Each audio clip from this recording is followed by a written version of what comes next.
me being a good advocate for myself actually starts back to whenever I was diagnosed. I knew something was wrong, didn't know what was wrong, and I got to my primary care physician who told me, you should go get a CT scan within the next week. And I thought, that seems like it's something that probably shouldn't wait a week. So I went to the emergency room that night, and that's whenever I was diagnosed. And while I wish it would have been in a different setting, I think that because I was aggressive from the beginning in my care, it really led to my positive outcome. Another time when being a good advocate for myself came in handy was after my initial nephrectomy, and I met with my oncologist who said, I'm not really sure that I have anything for you in my clinic, but you should look into clinical trials with another oncologist. And it was kind of scary to be transferring my care from one physician and facility to another, but I felt like a clinical trial was my best option.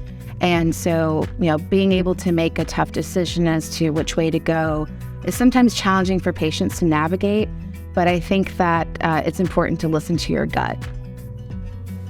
I would advise a new patient to be a good advocate for themselves by really sitting down and trying to determine what's important to you as part of your treatment journey.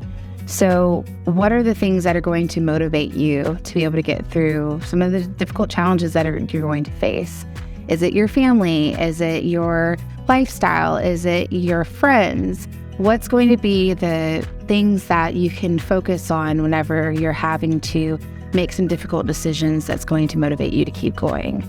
I also think that another thing that's important for patients to consider whenever they're trying to advocate for themselves is where are you at right now with your treatment? How are you feeling? Do you feel like you still want to explore more options? Are you comfortable with what your doctor has told you? I always tell patients it's perfectly okay to get a second opinion or even a third opinion or a fourth. And I think especially if you are someone who's being treated in a community setting, it's even more important to reach out to someone who is, at a facility that perhaps can provide a higher level of care. And what I mean by that is that you want to ask your doctor, how many renal cell patients do you see every year? And you need to be comfortable with that answer. If you're not comfortable with that answer, it's perfectly okay to get a second opinion elsewhere. So I made a conscious decision after I was about a year into my diagnosis to go ahead and be more public with my kidney cancer story. And I think it's been great because I've been able to connect with other patients and caregivers and provide them with insight and provide them with hope sometimes too, which is fantastic. And it's gratifying to be able to be a part of someone else's story. I think also it was my way of giving back. Whenever I was diagnosed, I reached out to a friend of mine who had lymphoma, but was really active in the AYA cancer community. And she actually found 2 kidney cancer patients in their 30s for me to connect with on Facebook. And just being able to hear from them in the beginning stages of my diagnosis was so crucial because I had all these questions that I didn't feel comfortable asking anyone else. And it just was quite frankly great to hear from someone who was a few years down the road because I felt pretty hopeless at that point. So that was why I decided to get more involved in speaking publicly about my diagnosis and being able to help, caregivers, patients, and providers as well to be able to understand the patient experience. I often joke that I am a marketer by trade because I didn't want to study math and science in college, and that's come back to really bite me. But, for me, it's given me a purpose for what I've been through. Naturally, I'm a communicator and a marketer in my professional life, and it's been a way for me to be able to meld the two. I do think that there's something unique about being an advocate whenever you have a rare form of kidney cancer, because sometimes you are encountering even providers that are unfamiliar with your diagnosis. I've been really fortunate. I've had amazing oncology care, but for my non-oncology providers, I've actually had doctors admit to me, I had to go outside and Google your condition. And I think that that's why it's even more important to be really well educated about your disease and to be able to understand it, because you're often put in the position of having to educate your other providers. It's also important whenever you are in an emergency setting. So I've had to go to the ER a few times, of course, over the years. And I'm, again, often explaining to the physicians and the medical team what papillary renal cell is or what the medication I'm on is. It's not something that they see day to day. And I think that whenever you have these rare forms of kidney cancer, it's really crucial to be sure that you're educated about it. It's also really important for you to seek those second opinions. I think it's actually, I'd almost say it's mandatory to seek a second opinion if you have a rare form of kidney cancer, unless you're already going to somewhere that, specializes in cancer, because your providers may not always know the latest in the field or what clinical trials are available to you, and it's important to know what's happening. I've been really fortunate to have a few great advocates throughout my time as a cancer patient. I think the first that comes to mind is actually the physician assistant that was in the ER the night that I was diagnosed. The doctor admitted after he gave me the news that he was going to just send me home, and she insisted on a CAT scan. And that was whenever they found the 13-centimeter tumor that was in my kidney. So I think that she told me later, I knew something was wrong, and I wanted to find out what it was. I also have been really fortunate to have family members and friends that have been great advocates for me, and not just in a clinical setting, but I had a group of friends who made it a point to take my kids out once a week for weeks while I was sick. And that meant the world to me, because it gave my kids an opportunity to just be kids rather than taking care of mom.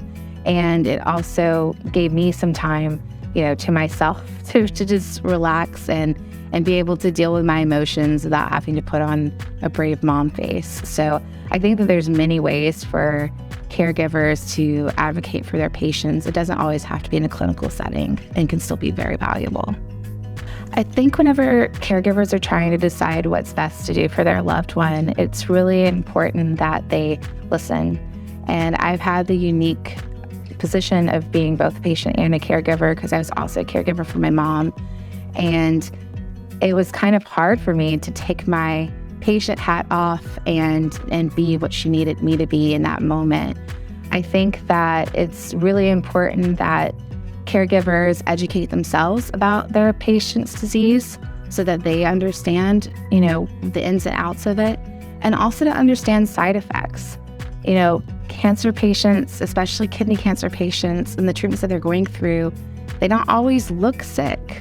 They don't always fit that traditional cancer patient model. And so sometimes what happens is that they are trying to overcompensate for their sickness, and they are doing too much in their personal lives. And an astute caregiver is going to see that, recognize that, and say, hey, you need to take a break and focus on yourself for a moment. Don't worry about the housework or the kids or whatever is causing them to not be focused at that moment.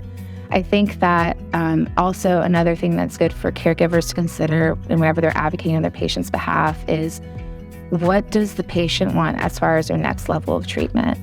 Unfortunately, sometimes we have these uncomfortable and difficult decisions that have to be made about our care, and the patient and caregiver may not always be aligned. I remember I decided to discontinue treatment, that my husband was terrified for me to stop. He was more scared than I was for me to stop my treatment, because we didn't know what was going to happen after I stopped, because I'd been with no evidence for disease for so long. And so including your caregiver in that conversation, and really listening to why am I making these decisions that I'm making is crucial for a good caregiver to understand. Being my own best advocate means taking lemons and making them into lemonade. I really struggled when I was first diagnosed with understanding what the purpose of my illness was. I'm the kind of person that I need to understand why something is happening, and it was time that nothing made sense. And so I feel like that whenever I've advocated for myself, whether it's been in a clinical setting or, advocating with Congress, or even just representing patients in general, it's provided me with some peace and being able to go, you know what, I hate that this happened to me. I'm so mad that it happened to me, but I also can't even imagine my life now any differently than it is. I kind of miss pre-cancer Laura, but I've been introduced to so many wonderful people, and I've, had so many wonderful experiences that I hate that it happened this way, but I'm really grateful for it.